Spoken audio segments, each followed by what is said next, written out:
베이비부머 세대를 맞춰 세대라고도 합니다. 말 그대로 부모를 부양하는 마지막 세대이면서 자녀에게 부양을 받지 못하는 처음 세대라는 뜻이지요.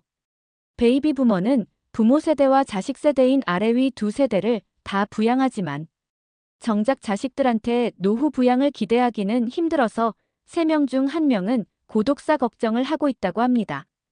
베이비부머는 50대 초반에는 기업에 불어닥친 인력 감축의 바람으로 한창 일할 나이인 중년에 일찍이 회사를 떠나 제한적인 경제 활동을 한 탓으로 노후 준비에 있어서는 잘 되어 있다고 생각하는 사람은 8.4%에 불과합니다. 반면 노후 준비가 잘 되어 있지 않다고 생각하는 사람은 52.5%로 절반을 넘고 있습니다. 베이비부머들이 노후를 대비하여 연금은 얼마를 받고 있으며 어떻게 살고 있는지 각계각층에서 다양하게 활동했던 베이비부머 개개인별로 알아봅니다.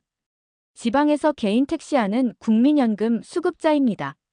자식들은 모두 출가했고 아내와 둘만 삽니다.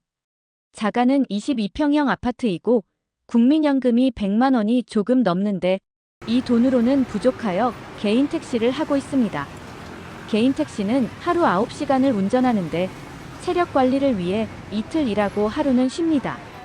지난달 택시 매출이 368만 원 나왔는데요.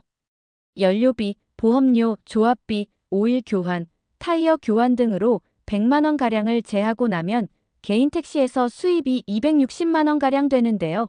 여기에 국민연금 100만 원을 더하면 360만 원이 한 달 수입입니다. 국민연금 100만 원이 별거 아닌 것 같아도 역할이 대단합니다. 내년이면 안 해도 50만 원가량 국민연금이 나오는데요. 젊을 때에는 혀가 빠지도록 일해도 형편이 풀리지 않아서 고생도 많았는데 70살이 문 앞에 와 있는 지금은 풍족하지는 않지만 국민연금을 받고 나서는 전보다는 괜찮아졌습니다. 다음은 공무원 사례입니다. 현재 65세로 1988년에 지방공무원으로 임용되어 27년 근무하고 9년 전에 명예퇴직했습니다. 연금은 5년 일찍 조기 수령하여 180만 원을 받았는데요. 지금까지 9년을 받았는데 물가 상승이 반영되어 현재 210만 원을 받고 있습니다. 여기에 이자 수입 등을 더하여 월 280만 원으로 생활하고 있습니다.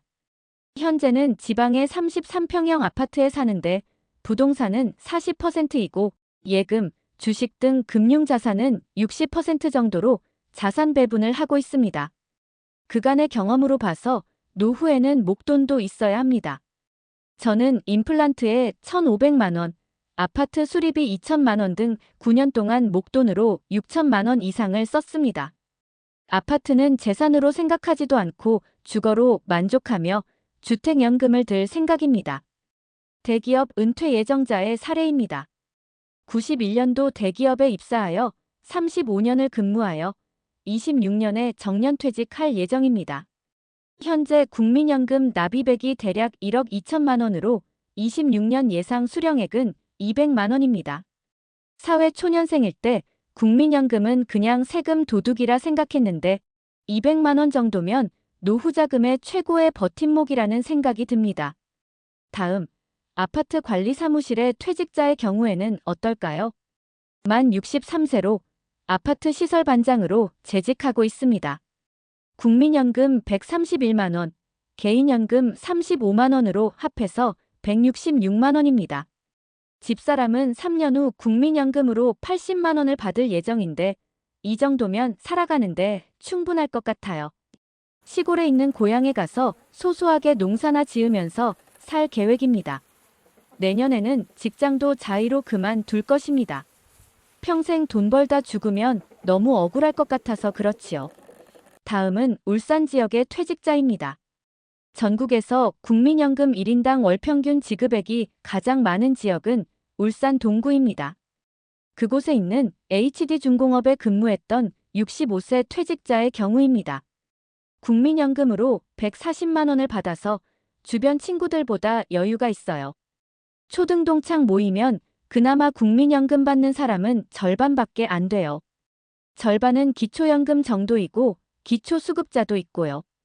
국민연금 받는 사람은 50만 원 정도를 받는데 140만 원이면 어마어마하게 높아요. 막걸리 몇 병에 빈대떡 정도 시키면 3만 원이면 넷이서 잘 먹어요. 그런데 그 중에서도 3만 원을 선뜻 내는 사람이 드물어요. 이와 같이 HD 중공업의 퇴직자의 경우에는 명예퇴직이란 칼바람을 잘 피해서 60세 이후 정년퇴직까지 근무할 수 있었던 행복한 케이스라고 할 수 있습니다. 은퇴교사 사례입니다. 교사 은퇴한 지 10년이 되었는데요. 퇴직할 때에는 300만 원에서 시작했는데 물가 상승분으로 증액되어 지금 퇴직한 지 10년째인데 당시보다 70만 원 정도 오른 듯 합니다. 교사 근무 시 기여금으로 한 달에 80만 원을 납부했으니 거기에 비해서는 큰 금액은 아니라고 생각합니다. 요즘에 들어오는 젊은 교사들은 30년 납부하고 약 100만 원 조금 넘게 받을 거라고 하는데요. 국민연금보다 못한 것 같습니다. 그리고 제 주변에 퇴직한 공무원들이 자꾸 변두리로 이사하더라고요. 서울에 아파트 팔고 파주로 가고 양주시나 평택으로 가더라고요. 연금 외에 목돈도 필요한데 자녀들 결혼 비용을 생각해야 합니다. 그때에 목돈이 많이 깨집니다. 이번에는 지방 도시에 사는 베이비 부머는 어떻게 살아가는지 볼까요? 지방 도시에서는 150만 원이면 살아갈 수 있어요. 저는 46만 원 안에 52만 원으로 합쳐서 98만 원의 연금을 받고 있는데 200만 원 넘어도 모자란다고 하는 분들은 무엇인가요? 60대 중반인데 아직 차도 없고 주로 버스를 타고 다녀요. 형편에 맞게 살아가면 됩니다. 세상에 굶어서 허덕이는 사람은 없으니까요. 사실 아끼면 더 아낄 수도 있지만 그래도 버스 타고 시외 가서 외식도 하고 즐기면서 살지요. 고정지출은 관리비 14만 원 외에는 거의 없습니다. 빚이 없고 경조사 없으면 연금 액수와는 관계없이 어지간하면 살아갑니다. 근데 고정 비용이 많이 나간다면 연금을 아무리 많이 받아도 어림없을 겁니다. 그렇다면 고정 비용이 많이 나간다는 대도시에 살고 있는 베이비 부머의 생활을 알아볼까요? 1957년 9월생으로 회사 생활 34년을 하고 임원으로 은퇴했습니다. 지금은 국민연금은 182만 원 받고 개인연금은 30만 원 정도 받고 서울의 30평대 아파트에 살고 있는데 아파트 관리비와 가스비 합하여 월 35만 원, 의료보험료 월 35만 원, 재산세월 평균 12만 원으로 한 달에 기본적으로 82만 원은 숨만 쉬어도 나가고 있어요. 생활비는 현역의 3분의 1로 아껴서 쓰고 있으며 카드비는 300만 원 이하로 쓰고 있습니다. 연금으로 당연히 부족하여 저축한 돈을 까먹고 있습니다. 베이비 부머의 월평균 연금은 2024년 6월 기준 66만 684원입니다. 이 금액은 국민연금공단이 측정한 1인 가구의 최소 생활비 124만 3천 원의 절반 정도로 연금만으로는 최소 생활비도 충당하기 어렵고 그 수령액도 앞에서 보신 바와 같이 천차만별로 매우 다양합니다.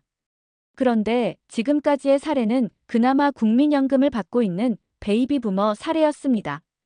이러한 66만 원대의 연금이나마 받지 못하는 베이비 부머가 50%에 육박하고 있는데요. 놀랍지만 사실입니다. 왜냐하면 노후에 다달이 국민연금을 받기 위해서는 10년을 채워 보험료를 내야 하는데 베이비 부머 세대 700여만 명 중에 53%인 367만 명만이 이 기준을 충족해서 연금을 받을 수 있고 나머지 47%인 334만 명은 국민연금 자체를 받을 수 없기 때문입니다. 대부분의 베이비 부머가 노후 준비가 거의 안 되어 있다는 걸 알 수 있습니다. 그렇다고 너무 실망할 필요는 없습니다. 적정 노후 생활비가 나이가 들수록 줄어든다고 합니다.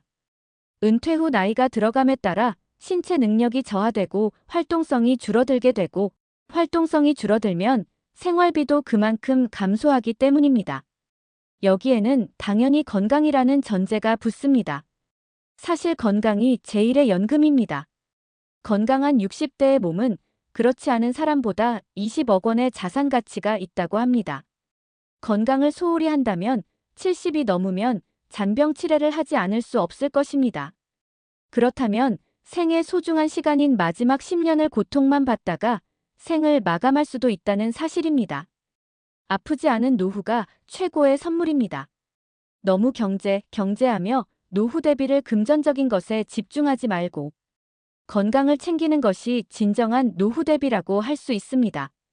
오늘의 대한민국이 있도록 산업혁군의 역할을 하신 베이비 부머를 항상 응원합니다. 감사합니다.